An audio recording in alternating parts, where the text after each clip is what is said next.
안녕하세요. 오늘은 국내 이커머스 시장 현황 및 전망에 대해서 말씀드리겠습니다. 첫 번째로 시장 현황인데요. 저는 이제 쭉 키워드를 갖고 나열해서 설명을 쭉 해드릴게요.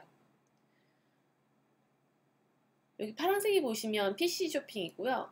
요것이 모바일 쇼핑인데요. PC 쇼핑은 점차 하락 곡선을 보이고 있고 모바일 쇼핑은 꾸준히 상승 곡선을 타고 있습니다.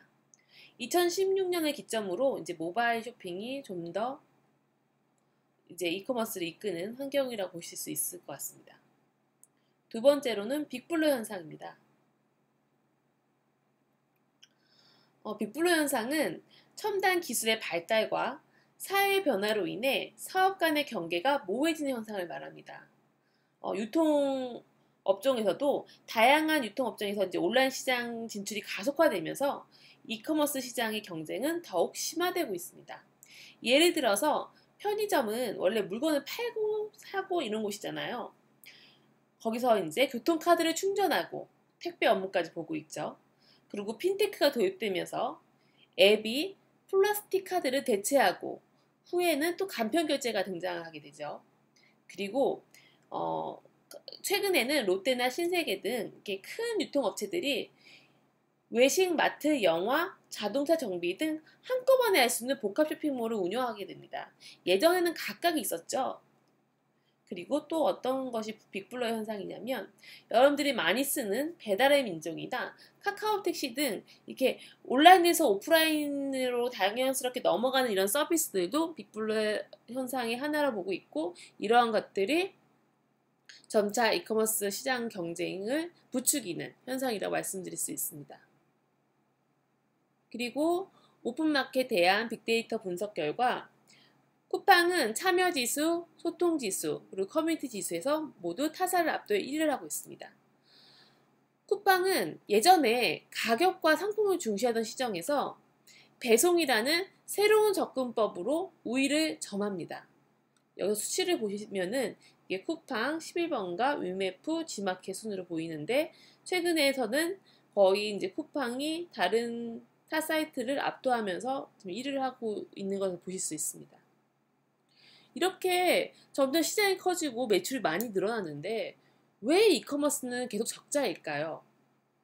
그것은 이제 과도한 출혈 경쟁 등 여러 요인으로 자본 잠식을 겪고 있다고 합니다. 그 적자의 첫 번째 원인으로는 사용자들의 최저가 구매입니다. 체리피커라는 게 있는데요. 체리피커는 자기 시속만 차리는 데 관심을 두는 소비자를 말합니다. 대부분의 다수의 소비자들은 충분히 제품을 탐색한 후에 혜택이 많은 플랫폼을 이용하는데요. 첫 번째, 1단계로는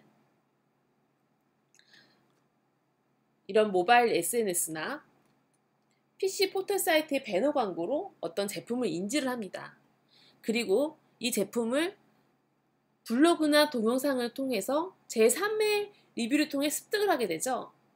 그리고 제3단계에서는 이렇게 가격 비교 사이트를 통해서 가격을 최저로 제공하거나 혜택이 많은 플랫폼을 찾아 구매를 하게 됩니다. 이렇게 어떤 하나의 플랫폼의 아이덴티티와 상관없이 실속을 가장 많이 챙길 수 있는 플랫폼을 이용하는 일명 체리피커들이 등장하면서 어떤 사이트들이 이제 계속 충성 고객들을 만들어내야 되는데 이러한 고객들은 그냥 여기저기 자기가 유리한 곳을 사기 때문에 계속 그냥 저렴한 데 팔게끔만 만들게 해주는 구조가 돼서 이러한 것들이 적자를 만들게 되는 겁니다. 그래서 자사의 플랫폼만의 그런 브랜드 로열티를 구축해서 어쨌든 사용자로 하여금 지속적인 재구매를 할 수 있는 다양한 혜택 마련이 필요한 거죠.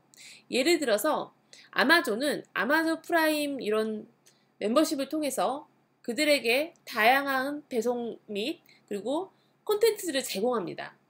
그리고 쿠팡은 로켓 와우 멤버십 유료 서비스로 이것도 역시 당일 배송 등 배송 서비스를 주고 그리고 30일 무료 반품 등 이런 일반 회원과 다른 서비스를 줌으로써 기존에는 최저가만 사용해서 어디든 이제 이탈을 하게 되는 고객들을 이런 로열티를 구축하는 서비스를 통해서 자사의 플랫폼만의 특별한 혜택으로 만들어서 계속 이용하게끔, 이렇게 충성 고객을 만들 수 있게끔 이렇게 바꿀 수 있는 그런 전략들이 필요합니다.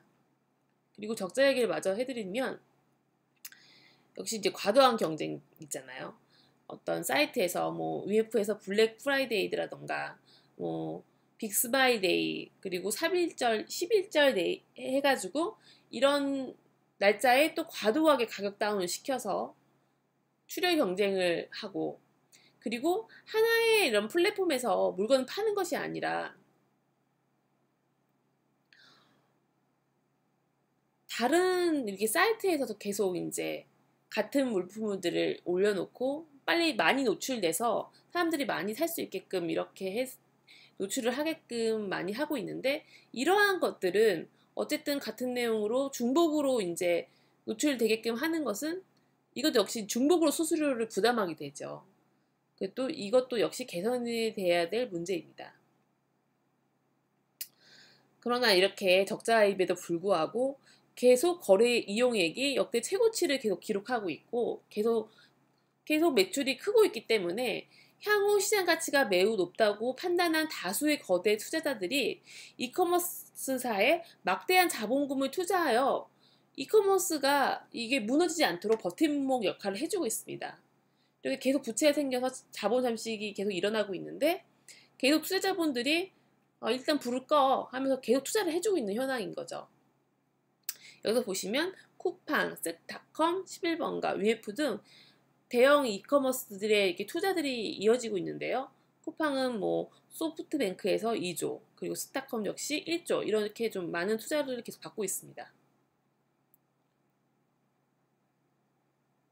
이커머스의 주요 전략 및 전망에 대해서 말씀드릴게요. 물류센터 확장, 그리고 유료 회원제, 그리고 쇼핑 채널 큐레이션, 간편 결제 시스템, 이렇게 네 꼭지 외에도 두 꼭지가 더 있는데, 일단은 물류센터 확장에 대해서 말씀드리자면, 물류센터가 확장됨에 따라서 빠른 배송뿐만 아니라 별도의 유통업이 이용하지 않고 제품에 직매입을 하고 직매출을 하면, 직접 배송을 하면 수수료가 절감이 가능하게 되죠. 쿠팡은 소프트뱅크의 투자금을 받은 후에 이런 인프라를 구축해서, 물류센터 인프라를 구축해서 직매입 물품 비중을 높이고 빠른 배송을 주요 경쟁력으로 추진하고 있습니다.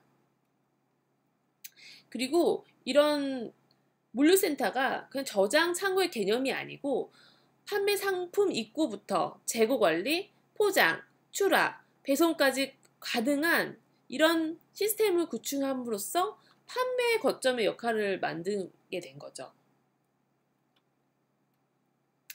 그리고 유료 회원제, 아까 전에 말씀드린 겁니다. 계속 최저가 상품으로 가열 경쟁이 돼서 서로 살을 깎아먹는 이런 행태에서 벗어나 유료 회원 멤버십 서비스를 제공해서 그냥 떠내기, 일반 회원보다는 그들에게 더 많은 할인 혜택과 빠른 배송 서비스를 제공하자는 전략을 보일 수 있습니다. 여기서 보시면 G마켓의 스마일클럽, 티몬의 슈퍼세이브, 쿠팡의 로켓와우처럼 이런 유료 회원제를 운영하고 있고요. 이들에게 적립금도 많이 주고, 그리고 최고 등급을 올라감으로써 할인도 많이 해주고, 그러니까 일반 회원보다는 기존에 있는 계속 자기 플랫폼, 사이트를 이용할 수 있는 고객에게 집중하자는 전략입니다.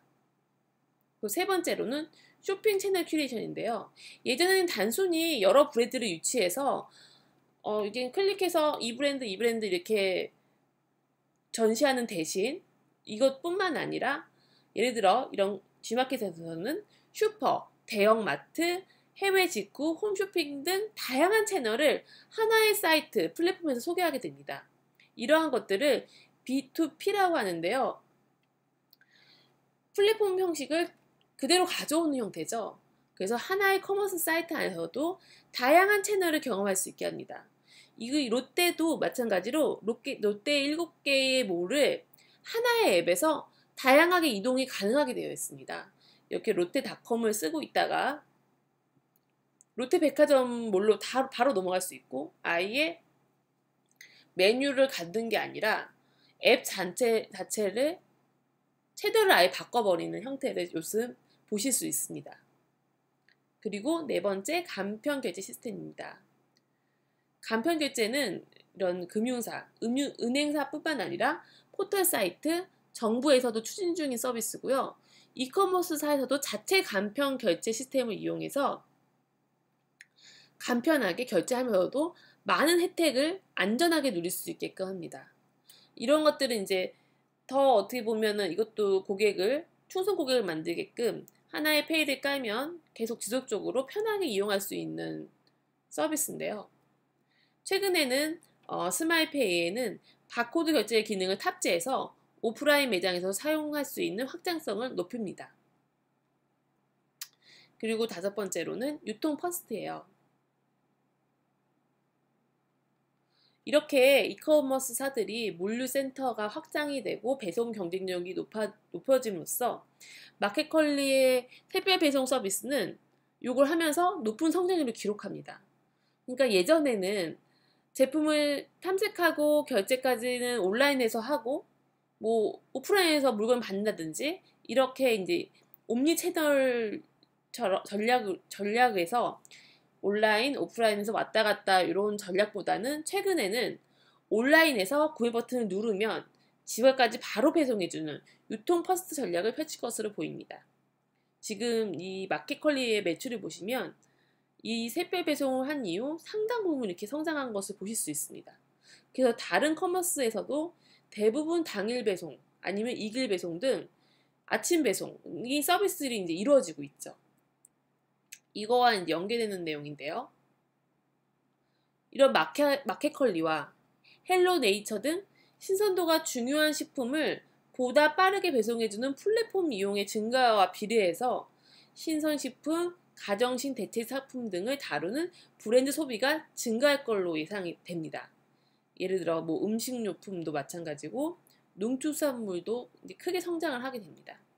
여기서 보시면 마켓컬리에 연어, 뭐 쌀, 아보카도 이런 것들 신선 제품들이 큰 매출을 보이고 있는 거죠. 이상으로 이커머스 관련 내용을 전달드렸습니다. 제가 앞으로는 이커머스 관련해서 좀 더 심화된 내용들을 전달할 예정입니다. 이 지금 전달해드린 내용들은 다양한 사이트에서 내용을 추려서 전달드렸고요. 여기 아래 보시면 이렇게 이런 참조 자료들이 있습니다. 제가 이거에 대한 URL 전달드리면 요거를 더 자세한 내용을 보고 싶으면 들어가셔서 보시면 도움이 될 것 같습니다.